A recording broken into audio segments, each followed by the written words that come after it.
questions. Questions orales. The Honourable Leader of His Majesty's Loyal Opposition.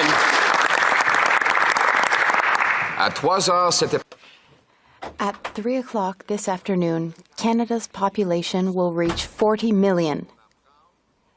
Meanwhile, the number of homes built in Canada will decrease by 19% this year. So where will everyone live?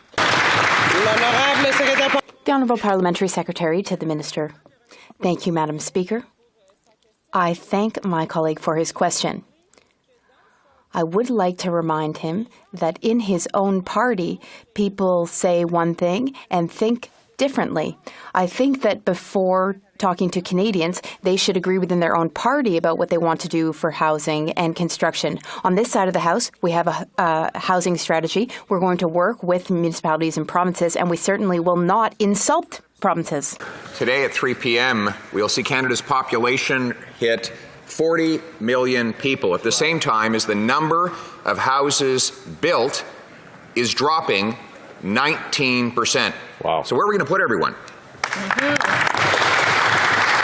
The Honourable Minister of Immigration, Citizenship and Madam Refugee. Speaker, I think it's very important that we don't start to believe that the solution to our housing challenges is to close the door to more newcomers. We need to use our immigration policies to help bring in the people who have the skills we need to help build more homes. I think all members in this House hopefully support continuing to integrate newcomers into our society, and we need to adopt policies that allow us to build more homes to ensure people don't just arrive here, but they're set up for success. This is something we've been working to over the last number of years with the National Housing Strategy and with new policies that will have dedicated draws for skilled workers who have the talents that we need to build more homes for Canadians who've been here for generations and those who arrive in the future. The Honourable Leader of the Opposition.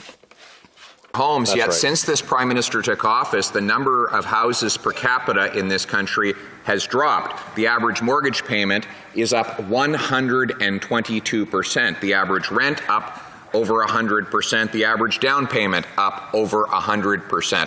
That is his record of doubling housing costs after 8 years of running deficits that drive interest rates up and funding local gatekeepers that block construction. Will they balance the budget to bring down interest rates and inflation and link dollars for cities to the number of houses complete? The Honourable Parliamentary Secretary. Thank you, Madam Speaker. I'm very happy to hear my colleague talk about working with municipalities. I'm happy to see that the tone is changing and they've decided to stop insulting municipalities. As a former municipal councillor in Montreal, we want municipalities to build more, and that's what we're encouraging through the Housing Accelerator Fund for municipalities. And what the Leader of the Opposition is proposing is exactly what we said last year that we were going to do, so I'm glad that we inspired them.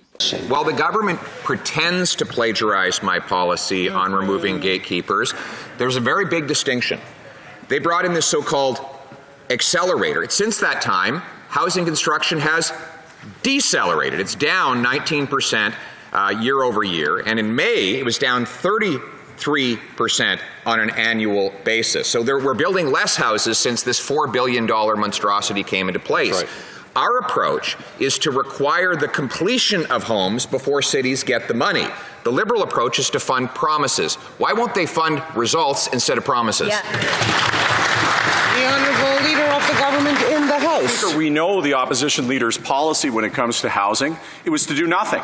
For 10 years, the Conservative government didn't invest a dime in housing, didn't prioritize or even talk about housing. They left it to every other level of government. What we did instead, Madam Speaker, is to say that the federal government has to be a leader in housing. And what they've done is, frankly, come up with ideas that we've already been doing for years, Madam Speaker. Well, they insult mayors and throw slurs at them and talk about how incompetent municipal levels of government are that are elected in their own right. We will stand up and get the job done. The Honourable Leader of the Opposition. No, what we delivered was affordable housing. The average house cost, when I was minister responsible, was $450,000. That's right. Today, it's well over $700,000. The average mortgage cost was $1,400. Now it's over $3,000. The average rent was $1,000. Now it's over $2,000. That's right. So the members is right, though, that our programs cost far less to taxpayers. We spent far less to achieve far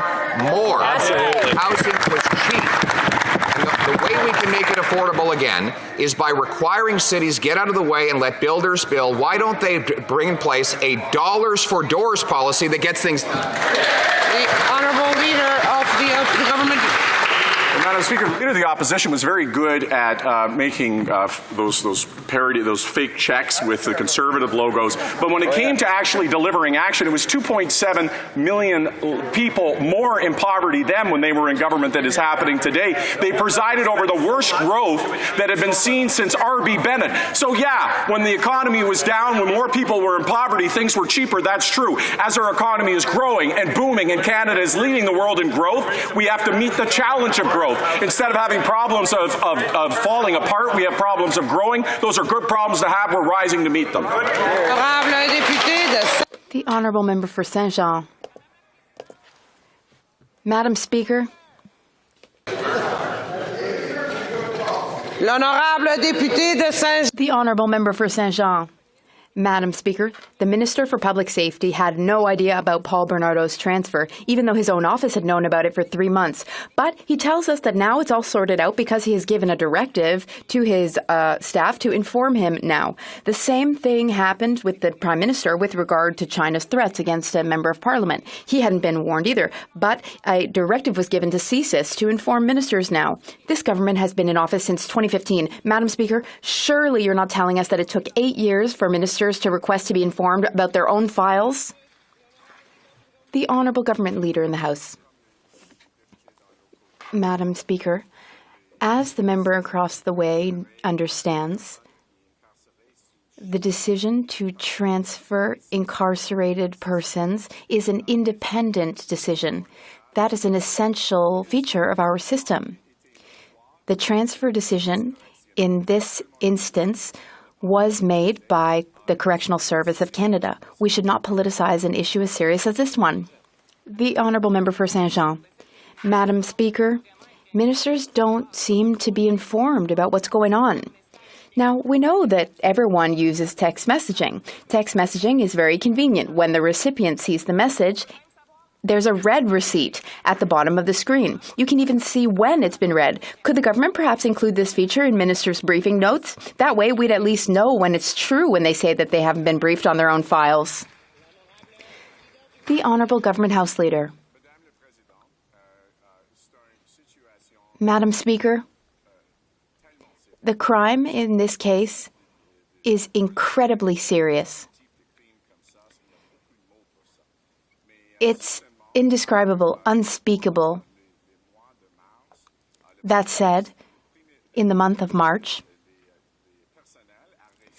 staff received information that there was a possibility that someone would be transferred, but that it was just a possibility.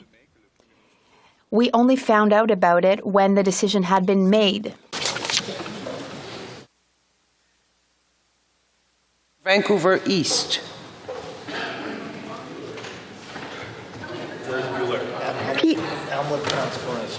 The Honourable Member is on mute. Can you hear me now? Yes, we can hear the Honourable Member now. Yes. People fearing gender-based persecution are adversely affected by the Safe Third Country Agreement. Today, the Supreme Court of Canada stated that equality rights are just as important as every other human right. Even the government's lawyers argue that urgent exemption for migrant women, girls, and 2S LGBTQIA+ people in the Safe Third Country Agreement is needed. Will the Liberals do the right thing and expand the exemption in the Safe Third Country Agreement for people fearing gender-based persecution? The Honourable Minister of Immigration. Madam Speaker, I thank the Honourable Member for her question and for her advocacy on behalf of vulnerable people in Canada and around the world. Of course, you will have seen by now, Madam Chair, that the Supreme Court of Canada has upheld the Safe Third Country Agreement, recognizing that Canada and the United States have the ability to make decisions to monitor and control the flow of people who seek asylum in Canada in a way that both respects the need to be compassionate towards the world's vulnerable, but also have an orderly and regular migration system. To the extent that we want to look for ways to improve the agreement over the years ahead. We will continually monitor this particular issue to ensure those who are fleeing violence, that are vulnerable and may not have the opportunity to seek protection elsewhere, to ensure that they have the ability to have their claims considered in Canada. The honourable member for Elmwood-Transcona. Thank you very much, Madam Speaker. You know, in the debate between the Conservative leader and the Liberal finance minister, we hear a lot about public spending and inflation, but what neither of them will say is the role of outsized price increases and record corporate profits have been playing in driving inflation for Canadian households. Canadians know it. They're the ones paying the bill, and the number one stressor for them now, keeping them at night, is their financial position. The Agricultural Committee here has finally recognized that New Democrats were right to call for a windfall profit tax on those very same corporations. Now that we have a multi-partisan recommendation to implement a windfall tax on giant grocery companies, will the Liberals finally do it? The Honourable Parliamentary Secretary. Colleague for his question, and I wish he would have spoken to some of his members. What the recommendation said is that politicians should be deciding what is a reasonable profit, but the Competition Bureau should be looking at that. And if the recommendation talked about, if the Competition Bureau decides that yes, there was excess profits, then perhaps the recommendation would look at implementing windfall tax. But politicians should be deciding that. The Competition Bureau, there's a process in place, and they're looking at that. The honourable member for Calgary-Midnapore. Madam Speaker, this government likes to deny their role in the transfer of killer Paul Bernardo from a maximum security prison to a medium security prison, but in fact it's them who are responsible. They passed Bill C-83, which allowed for this transfer. And in fact, Madam Speaker, the Minister of Public Safety knew for 3 months and did nothing to stop this transfer. So why doesn't he do the honourable thing, Madam Speaker, and resign? The honourable Parliamentary Secretary to the Minister of Public Safety. Thank you, Madam Speaker. And I want to express how troubling it is that the opposition continues to bring up a horrific crime that is impacting victims not only of this criminal, all victims across this country, some of whom have reached out to me.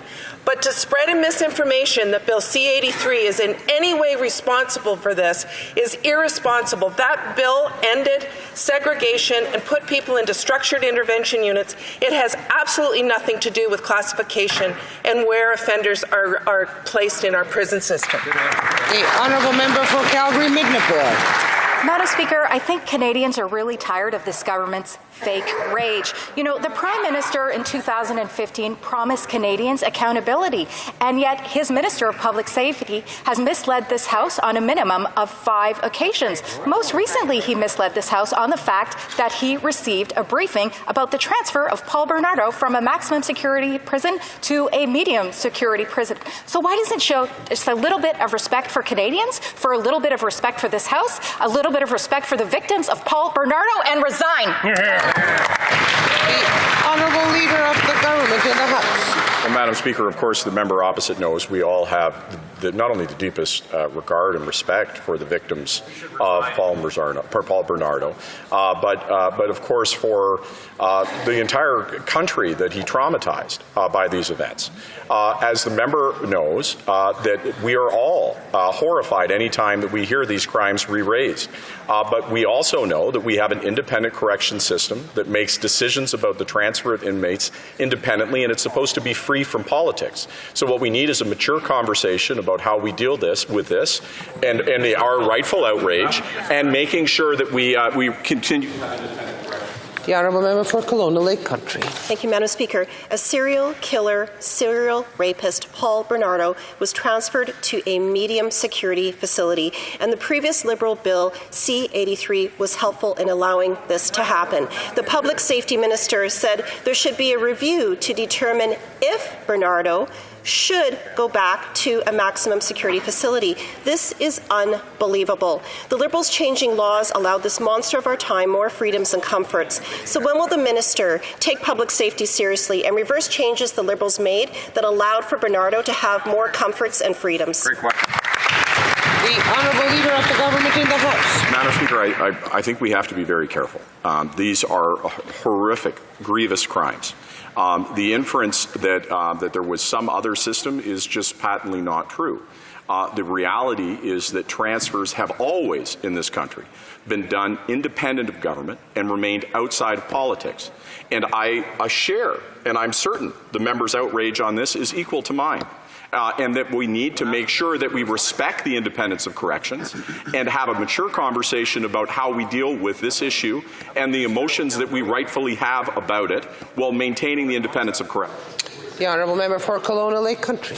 Well, Madam Speaker, the friends and families of Bernardo's victims deserve a better answer than that. Absolutely. Yesterday, the Liberals had an opportunity to expedite a Conservative bill that would have kept serial killers and rapists in maximum security, but they rejected this. Shameful. Victims of crime are constantly the bottom priority of these soft-on-crime Liberals. Conservatives offered a way to quickly fix the mess the Liberals have created, but they rejected it. So again, when will the minister take public safety seriously and reverse course on the changes that the Liberals made so that people like Bernardo do not have access to more freedoms? The honourable leader of the government in the House. Madam Speaker, I don't doubt for a second the member when she talks about her concern for victims. I'm concerned that she would cast aspersions on any member of this House that we don't share equally in her concern for victims. There is every single person in this House who has been touched by crime, unfortunately many times viscerally and in ways that were very destructive. The way to meet that is with evidence. The way to meet that is to make sure that we have the best policies to keep our communities safe. And when emotion leads the debate, as it did in the United States, as an example, Newt Gingrich, who was the father of a movement, said it was the biggest mistake of his career and a disaster. The honourable member for Bellechasse, Les Etchemins, Lévis. Madam Speaker, we've been calling for the resignation of the Minister of Public Safety for 3 days now, but he is still in office. For 3 days now, we've been asking the Prime Minister to answer our questions, but he has not done so. He does not have the courage to go and explain to the families of Bernardo's victims why Bernardo was transferred from a maximum security prison to a medium security prison. It was Bill 83. Does the government regret that bill now? The Honourable Government House Leader. Madam Speaker, that's not the case. Far from it. And it's so unfortunate to say things like that, because it is important to respect the fundamental importance of the independence of our correctional service, which is one of the best in the world.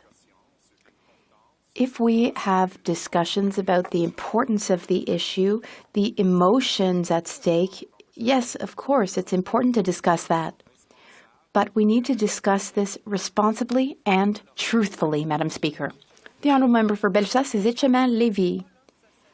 Madam Speaker, C-83 is part of a string of mistakes, questionable decisions, and contradictions, backtracking from this government when it comes to protecting victims. This time, it is the victims' families who are suffering a second time because they know now that this dangerous criminal will benefit from more lenient conditions. Will the minister guarantee that prisoners most dangerous offenders will stay in high security, maximum security? Madam Speaker, C-83 has nothing to do with the current situation and has nothing to do with the decision taken by the Correctional Service of Canada when it comes to Mr. Bernardo's transfer. C-83 is a response to a Supreme Court decision, as well as a response to experts who told us that solitary confinement goes against the Charter. So we created another type of structured intervention to respond. The bill, I must repeat, has nothing to do with the case under study right now. The honourable member for Trois-Rivières. Madam Speaker, there's just 1 week to go before this House rises for the summer. One short week to finally launch the Commission of Inquiry into Chinese interference that the public has been calling for since winter. I appeal to the realism of my Liberal colleagues. They must all surely understand at this point that this Commission of Inquiry is inevitable. But above all, I appeal to their democratic values. They also understand that such a commission will absolutely have to issue its recommendations to better protect democracy before the next election. So, will they finally give the green light to this public and independent commission? Secretary to the Minister of Public Safety. Thank you, Madam Speaker. And as the honourable member knows, the Minister for Intergovernmental Affairs has indicated that that is an option that is on the table. We are currently reviewing all options on how we move forward. But let's be really clear. All of our elections have been fair. They have been determined to be fair, that there was no interference, and we will always take action when a hostile foreign actor is trying to interfere in our country. Thank you, Madam Speaker. The Honourable Member for Trois-Rivières. Madam Speaker, they say that hope springs eternal. But, as Paul Valéry said, it's like walking a tightrope. The government says it wants to cooperate, but there's only 1 week left in the session to announce a commission of inquiry, and the government does not have carte blanche. They must obtain the consensus of the House with regard to the choice of the future commissioner. The government must give the commissioner leeway to define the mandate, and the government must ensure that the Commission can complete its work before the next election. Time is running out. The government must announce this Commission immediately, so why waste precious time? Honourable Parliamentary Secretary. Madam Speaker, we are optimistic that these conversations are ongoing. The Minister of Intergovernmental Affairs has received the Leader of the Bloc's letter with some suggestions, recommendations. The Minister's having fruitful conversations with party leaders across the aisle here. But, Madam Speaker, there's important details that must be determined in relation to a public inquiry, things like what are the terms, the mandate, how would this work? And we're only going to do that by working together, and that's precisely what the Minister is working on currently. Member for Sturgeon River Parkland. Madam Speaker, the Minister of Public Safety's failure to prevent the transfer of notorious killer Paul Bernardo to a medium security facility was not a mistake. It was a direct consequence of these Liberals' soft on crime policies like Bill C-83. Yesterday, Conservatives gave this government an opportunity to rectify this injustice, but they voted us down. Canadians are watching. The Minister of Public Safety needs to be held accountable for this travesty. Will the Prime Minister have the courage to sack this incompetent minister, or will the minister do us all a favor and resign already? The Honourable Leader of the Government in the House. Mr. Speaker, the Conservative partisan interest in disliking the minister has been well established, and they continue to repeat that. That's a separate conversation from the conversation we need to have about this situation, which is greatly upsetting to everyone, which is that a decision that is made independent of government, it's done by Correctional Services Canada, to make a transfer effective is something that we're deeply concerned about. That's why there's a review, and in 2 weeks' time, Correctional Services is going to come back with their decision. But I fundamentally reject the premise that the approach the member is talking about would work. It's failed everywhere in the world. The Honourable Member for Sturgeon River Park. Well, Madam Speaker, we know that the Prime Minister and the Minister of Public Safety's offices knew about this transfer for 3 months. This was no mistake. This was a result of this Liberal government's agenda. Again, this didn't have to happen. Yesterday, Liberals had a chance to right this wrong, but instead they chose to double down on their failure. And for the Liberals to claim otherwise is misinformation. When will this minister formally change his title from Minister of Public Safety to Minister of Misinformation? The Honourable Leader of the Government in the House. Mr. Speaker, there's a peppering of a lot of partisan comments here, and I would just say that this is a deeply serious issue about crimes that every single one of us were impacted by. As I've said earlier, Madam Speaker, this is a decision that is made by Correctional Services Canada that we have long made sure in our country, throughout its history, is operating independently from the actions of politics. In fact, we have been very careful to ensure that politics is not inserted in that process. And so if we want to have a conversation about the outrage we feel about this crime, the Honourable Member for Edmonton Manning. Madam Speaker, a Liberal Bill C-83 allowed rapist and killer Paul Bernardo to be moved from a maximum to a medium security prison. Under the Corrections and Conditional Release Act, the Minister of Public Policy Safety has the power to send him back where he belongs, but he refused to do so. His office knew about the transfer for months, but the minister chose to remain blissfully ignorant. Why won't he take the responsibility and resign? The Honourable Minister of Justice. Mr. Speaker, Madam Speaker, it's categorically false to say that Bill C-83, which was aimed at ending solitary confinement, a practice that had been condemned by human rights groups and was felt to be against our charter, was replaced by something called structured intervention units to allow for a more direct and equitable form of intervention in those cases. Madam Speaker, the misinformation that's happening is the link between C-83 and the decision made by Correctional Services Canada to transfer this known killer. Member for Saskatoon West. Madam Speaker, Paul Bernardo is the worst type of human being that can exist. Yet over and over again, Liberal ministers stand on their feet to defend his right to the comforts of medium security prison. Now, the minister may not understand, but it is their very own bill, C-83, in Section 28, that allowed this serial rapist and murderer to be transferred to Easy Street. This isn't something that just happened. They made it happen. And yesterday, the government would not support a Conservative bill that fixes this, requiring serial killers to stay in maximum security. Madam Speaker, when will this government take public safety seriously, reverse these ridiculous changes, and keep notorious killers? The Honourable Leader of the Government in the House. Mr. Speaker, I'm a father. Madam Speaker, I'm a father, as many people in this House are parents. Yes, I am father of a daughter. Is they're going to yell out and ask about my child? And the idea that I would find those crimes anything other than repugnant, the idea that I or any member of this House would not do everything in their power to ensure public safety is repulsive.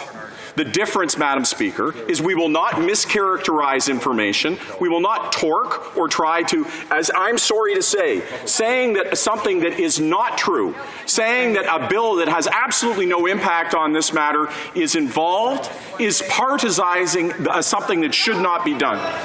The Honourable Member for Courtney Albany.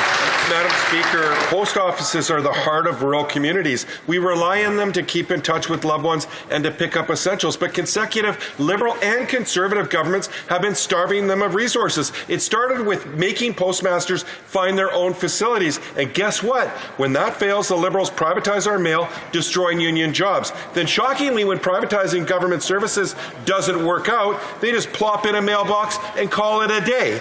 So what is the minister's plan to stop the privatization scheme, to save rural community hubs, and to save good-paying union jobs?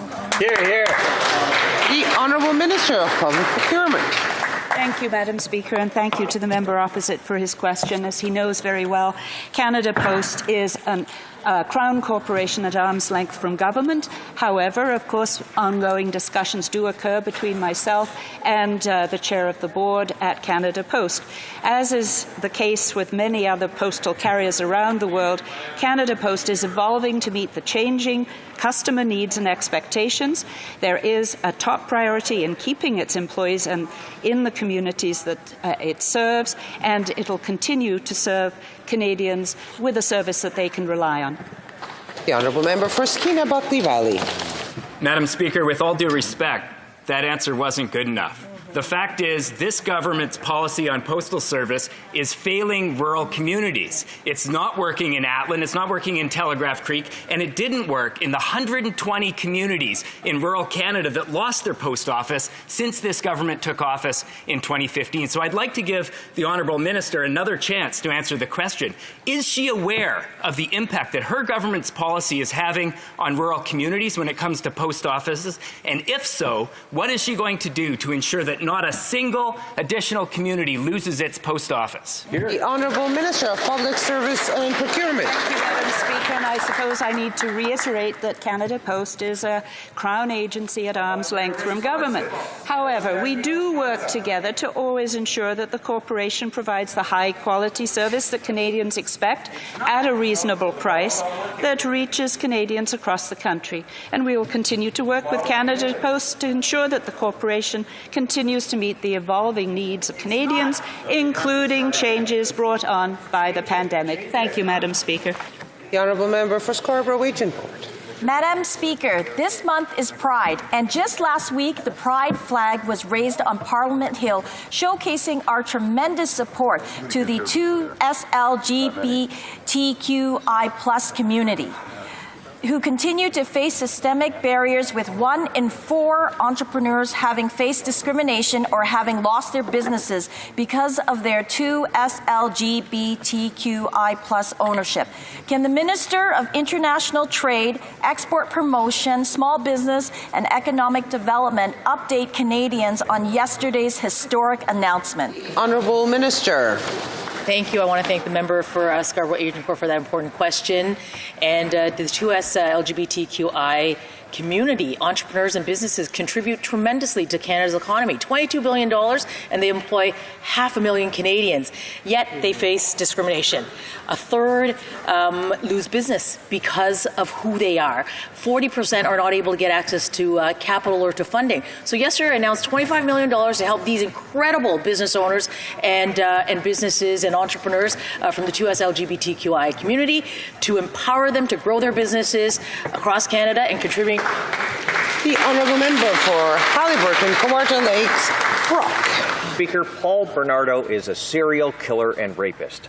Vile monsters like him are living more comfortable lives because the Liberals are soft on crime. If they weren't, this government would have supported the member from Niagara Falls motion yesterday to keep mass murderers where they belong, in maximum security.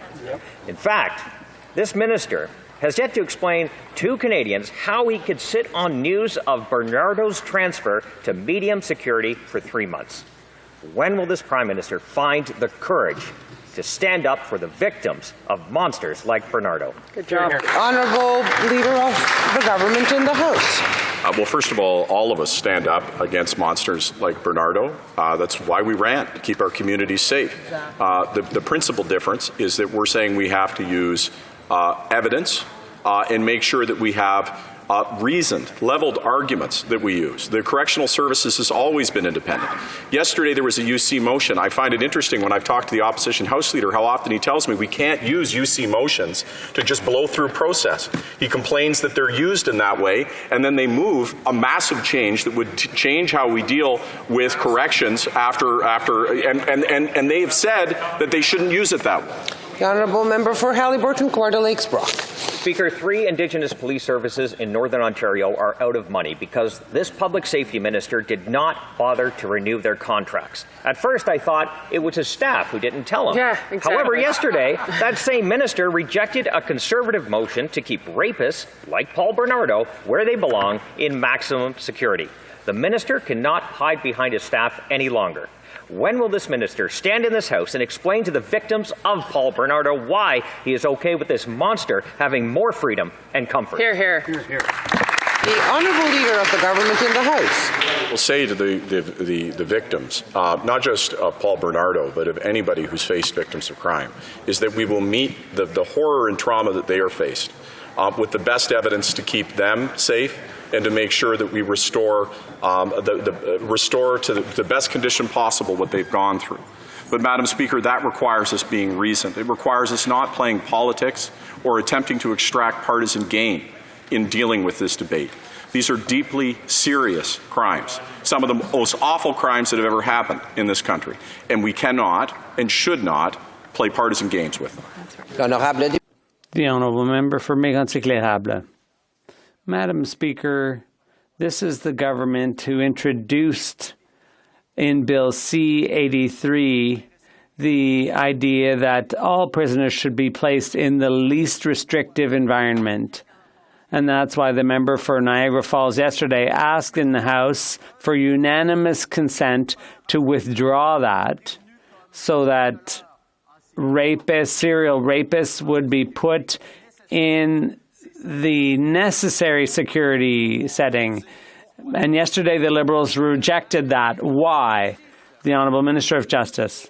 Madam Speaker, Bill C-83 focused on the issue of solitary confinement, and the system was changed so that there would be structured intervention units. The Correctional Service of Canada has always had the power to make those decisions. They're an arm's length, independent service, and that's the way things have to be, Madam Speaker.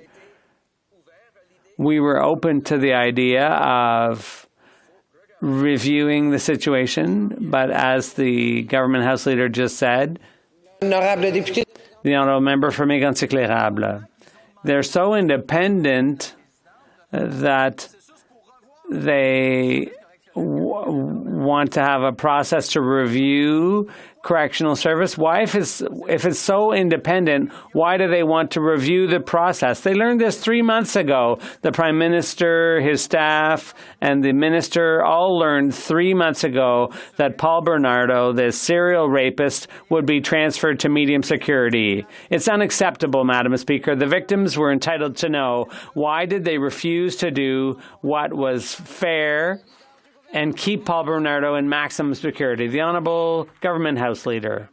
Madam Speaker, I explained, and I'll do it again, I explained clearly that the decision to transfer a person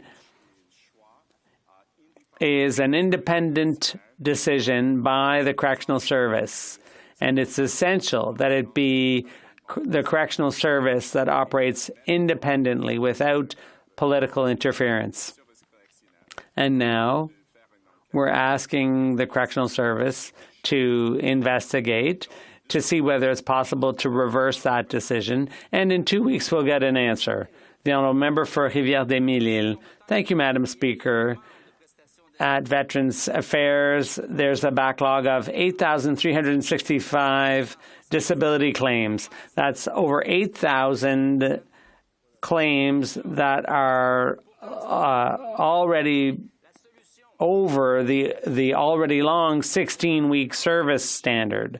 And yet the solution was to hire 400 more employees, but they invested half as much in temporary positions, and as a result, thousands of veterans are still suffering. It's unacceptable. Will the Minister finally hire permanent staff and clear the backlog? The Honourable Minister. Madam President. Thank you, Madam Speaker. Invested nearly $500,000 to allow us to hire hundreds of new staff and speed up the process to ensure veterans receive what they deserve quicker. As of last week, the backlog is currently under 6,000, and we have seen a significant decrease of over 70%. But there's still more work to do, and we will continue to do it. Madam Speaker, thank you. The Honourable Member for Rivière-des-Mille-Îles. Madam Speaker, the Bloc had to bring pressure in 2021. It used to be 57 weeks to process the first disability claims for Francophones. That's down to 29 weeks. That's not so bad, but the service standard is still the same, 16 weeks. We're way past that, Madam Speaker. And these behind the figures are veterans who are suffering, who are waiting, who are feeling abandoned by this government. Can the Minister tell them what he's going to do, starting today, to speed up processing? The Honourable Minister of Veterans Affairs. Madam Speaker, we have reduced the gap in the wait between Francophone and Anglophone veterans by 80%. Now the average French language application takes about 2.4 weeks longer, compared to 15-week gap in 2021. I agree with my honourable colleague that it's longer than it should be. We're working to make sure that these applications will be processed as quickly as every other application, and I appreciate my honourable colleagues' input and help at the committee, and to make sure all veterans receive what they should in an appropriate manner. The Honourable Member for Parry Sound Muskoka. Madam Speaker, earlier this year, the Liberals' own officials predicted a major decline in new housing construction thanks to inflationary spending, interest rate hikes, and labour shortages. Well, they were correct. Yesterday, we learned that new housing construction is down 23% from this time last year. That doesn't sound like a life-changing housing plan Canadians were promised by this government. So when will they admit that the billions and billions they are borrowing is actually making the housing crisis worse? The Honourable Parliamentary Secretary. Thank you, Madam Speaker. I agree with my colleague on one thing, and that is that Canadians all across the country are having a challenge finding the housing they need. Not only do we need to increase the supply, but we need to legislate on the right to housing. And I wonder if my colleague is in agreement that his party should finally recognize housing as a human right. Madam Speaker, we heard the housing minister yesterday just talk about how they're getting the job done. We've built more houses in the 70s than we're doing right now, and they've got this accelerator fund where they're basically promising money for municipalities that just promise to get the job done and aren't. So here's a question for you. Why don't they promise dollars for doors instead of promises that never get fulfilled? The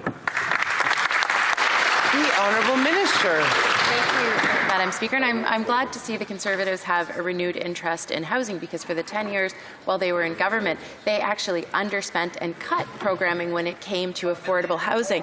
Let me just quote something. Housing insecurity is widespread and homelessness is on the rise. Oh, that's a quote from 2013, Madam Speaker. Let's change the topic and see what we're doing today. We've invested billions of dollars, refurbished and built hundreds of thousands of units, supported vulnerable Canadians with a Canada Housing Benefit. We're bringing forward the Housing Accelerator Fund to work in partnership with municipalities to build more housing units for those who need it the most. Thank you. The Honourable Member for Lévis-Lotbinière. Madam Speaker, the Canadian dream for a family is to have a house or a home, not to end up living with your folks. This dream is now out of reach because of the inflationary policies of this incompetent Liberal government, which keeps driving up construction costs. Canada needs over 100,000 new homes a year, and housing starts are down all across the country. Madam Speaker, as July 1st approaches, what does the Prime Minister plan to do to resolve this housing crisis as quickly as possible? The Honourable Parliamentary Secretary. Madam Speaker, I'd like to thank my colleague for his question. Here on this side of the House, since we first took office in 2015, the National Housing Strategy was created, and that provides direct support to people who need housing.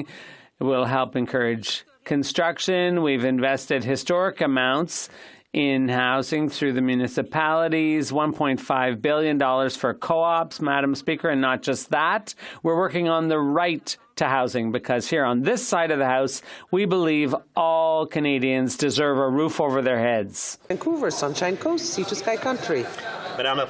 Madam Speaker, the boreal caribou is a species found only in Canada. This species plays an important role in the culture and history of Canada's Indigenous peoples and is at the heart of the boreal forest's biodiversity. Federal, provincial, and territorial governments share responsibility for ensuring the long-term survival and recovery of the woodland boreal caribou. Can the Parliamentary Secretary to the Minister of Finance tell this House what our government is doing to protect the caribou? The Honourable Parliamentary Secretary. Thank you very much, Madam Speaker, and I'd like to thank my honourable colleague for his question. The forest fires have certainly had an impact on the national caribou population, which is, let's not forget, already in decline. And this heightens the urgency for action. Yesterday, the Minister of the Environment established a timetable for plans to protect Quebec's caribou. Thank you, Madam Speaker. Halton Hills. Madam Speaker, the resignation of a Canadian executive from the Asian Infrastructure Investment Bank confirms what we've long been saying. The bank is a tool of the Chinese Communist Party to spread its authoritarian model of governance throughout the Indo-Pacific region. The bank has said it's willing to lend to Myanmar's military junta, who have been targeting the Rohingya minority, and there are suggestions it is willing to resume lending to Russia. What more proof does the government need to conclude that this bank runs contrary to Canada's interests and values? The Honourable Parliamentary Secretary to the Minister of Tourism and Assistant Minister of Finance. Thank you, Madam Speaker. And as the member opposite knows, the Government of Canada has halted all government-led activity at the bank, and the Minister of Finance has instructed the Department of Finance to lead an immediate review of Canada's involvement. The Canadian government is currently discussing this issue with its allies and partners that are also members of the bank. Thank you, Madam Speaker. Member for Wellington Halton Hills. Madam Speaker, just a couple of years ago, Global Affairs Canada advised the government that the bank is an example of how Beijing, quote, promotes perspectives on governance, economic security, and human rights that diverge in fundamental ways from Canada's, end quote. And just 2 years ago, the Finance Committee recommended the government withdraw from the bank. Former Solicitor General and Liberal Finance Chair Wayne Easter said the recommendation should serve as a wake-up and smell the roses moment for the government. So when will the Prime Minister heed the advice of Global Affairs Canada, heed the advice of senior Liberals, and withdraw Canada from the bank? Yes. The Honourable Parliamentary Secretary. Merci beaucoup, Madame la Présidente. Thank you very much, Madam Speaker. And as I said, the Government of Canada has indeed put an end to all activities of the government within the bank, and the Minister has tasked the Finance Minister with reviewing Canada's participation. Madam Speaker, the Government of Canada is also discussing this issue with our allies and partners that are members of the bank. 6 years ago, the Liberal government had plenty of praise for the Asian Infrastructure Bank. The Prime Minister said joining was, quote, good sense for Canadian know-how and for Canadians abroad. His former Finance Minister was quoted saying he was pleased with Canada's gift of tax dollars and added that the bank was independent of any government. Now that the most senior Canadian at the Beijing bank has quit, stating the bank is dominated by Communist Party members and that Canadian interests are not served by the AIIB. 6 years, $200 million later, Conservatives told them so, Madam Speaker. When are taxpayers getting their money back? The Honourable Parliamentary Secretary. Madame la Présidente. Madam Speaker, the Finance Minister has tasked the department with a full review of Canada's participation, and our government has ended all activities of the government within that bank. Thank you. Well, member for Coquitlam, Port Coquitlam. Madam Speaker, with a strong tradition of service in my home province, BC Lower Mainland is home for thousands of military members and their families. We have seen members of the armed forces serve Canadians, often leaving their family at a moment's notice. The sacrifices are difficult, but military families make them in service of a safer, more prosperous Canada. Could the Parliamentary Secretary please share with the House his work with Seamless Canada in supporting military families? The Honourable Parliamentary Secretary to the Minister of Defence. Thank you, Madam Speaker, and I want to thank my honourable colleague from Coquitlam, Port Coquitlam, for his question, his hard work, and his commitment to the Canadian Armed Forces. Madam Speaker, recently I met with provincial counterparts at Canadian Forces Base Gagetown for Seamless Canada's annual meeting. We discussed key initiatives such as improving military spousal employment, reliable health care, and access to childcare. Our government is dedicated, Madam Speaker, to bolstering the resources and services available to the Canadian Armed Forces so that their families can move and serve seamlessly across our country. Thank you. For Nanaimo, Lady Smith. Madam Speaker, abandoned vessels have been left to sink, polluting our coastlines. The Liberals promised to clean this mess up, yet in the last year, only 33 vessels out of thousands, Madam Speaker, on the West Coast have been removed. Shame. What's worse is these derelict vessels are only increasing. Luckily, there are solutions. Yesterday, I tabled a bill calling on the government to work alongside locals and First Nations to protect our oceans. So will the Liberals stop pretending that they have this under control and clean up these abandoned vessels? Hear, hear. The Honourable Minister of Fisheries.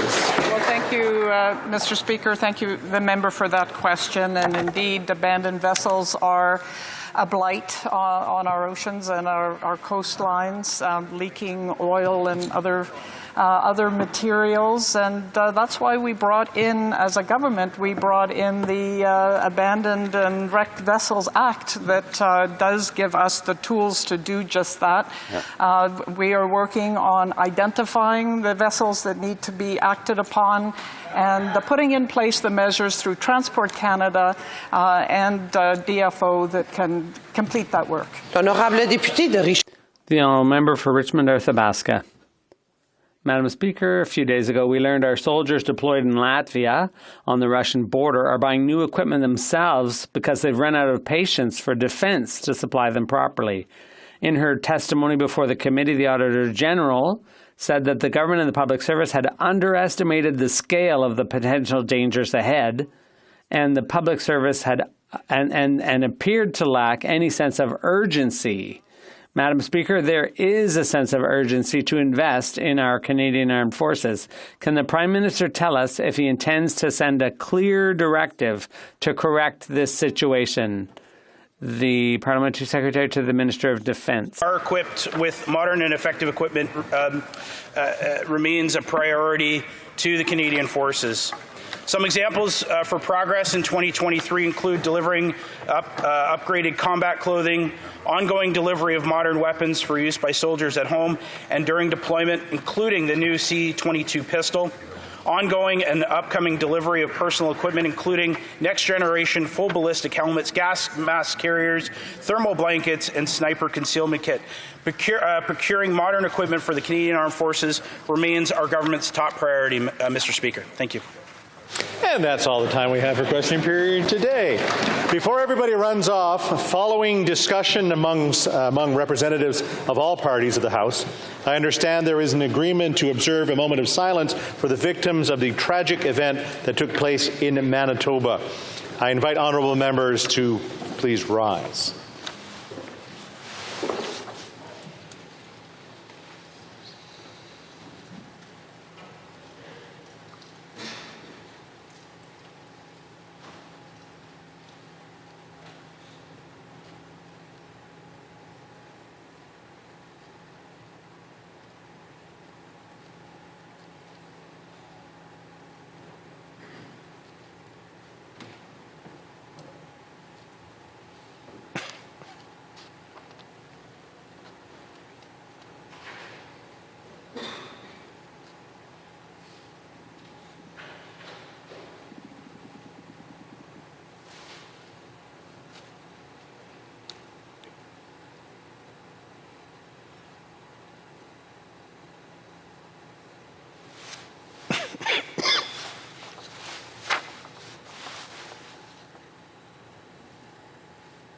Merci beaucoup.